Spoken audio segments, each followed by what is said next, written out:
Who needs an oven when you can make something this good? This no-bake chocolate biscuit cake has that perfect mix of soft, chocolatey richness and crunchy biscuit texture, and it is so easy to make you will wonder why you have not tried this no-bake cake sooner. When I make this chocolate biscuit cake, I toast 1 cup of walnuts in a dry pan over medium heat for about 5 minutes, stirring until they're golden and fragrant. Next, add 1 cup of sugar, which is about 200 grams, and half a cup of unsweetened cocoa powder, about 60 grams, to a saucepan. Give it a quick stir to combine so everything is evenly mixed before adding the liquid. Next, slowly pour 1 cup of water into the saucepan, adding a little at a time while stirring constantly with a whisk or spoon. This helps the sugar and cocoa dissolve evenly, creating a smooth and lump-free mixture as you can see in the video here. Now, add 2/3 of a cup of butter, about 150 grams, into the saucepan. Stir over medium heat until the butter melts completely. Keep an eye on it and keep stirring to make sure it mixes evenly with the cocoa and sugar for a consistent syrup, as you can see here. Next, remove the saucepan from the heat and add 1 teaspoon of vanilla extract. Stir it quickly to mix the vanilla evenly into the chocolate syrup. In a large bowl, break 800 grams or 28 ounces of digestive biscuits into small pieces and add a cup of toasted walnuts. Then, pour all the hot chocolate mixture over the top of the biscuits.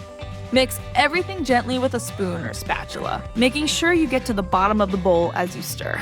Keep going until all the biscuits and nuts are completely covered in the chocolate mixture, so there are no dry spots left and you end up with a thick, sticky, chocolatey mix that holds everything together perfectly. Next, pour the cake mixture into a 9-inch springform tin. If you want, you can line it with parchment paper to make it easier to take out later. Press it down firmly with a spoon or spatula until it is packed tightly and the top looks nice and smooth, as you can see here. Then cover the tin with plastic wrap or foil and put it in the refrigerator for about an hour. This will help the cake set and hold its shape. While the cake is in the fridge, you can prepare the chocolate glaze. Heat half a cup of whipping cream in a small saucepan over medium heat until it just starts to simmer. Then pour it over 120 grams of chopped bittersweet chocolate and mix until the chocolate is fully melted and the glaze is smooth and shiny, as you can see here. Pour the chocolate glaze over the chilled cake, starting from the center and working your way out towards the edges. Use a spatula or the back of a spoon to spread it evenly, making sure it covers the entire surface. Then, put it back in the fridge for about 3 to 4 hours or overnight. After the cake has chilled and the chocolate sauce has set, take it out of the fridge. Carefully remove the cake from the springform tin. If you want, you can top it with some extra toasted walnuts or crumble a few digestive biscuits on top for that extra crunch. The cake has this rich, smooth chocolate flavor that melts in your mouth. The biscuits give it a nice crunch, and everything comes together so well. You really won't stop at just 1 bite.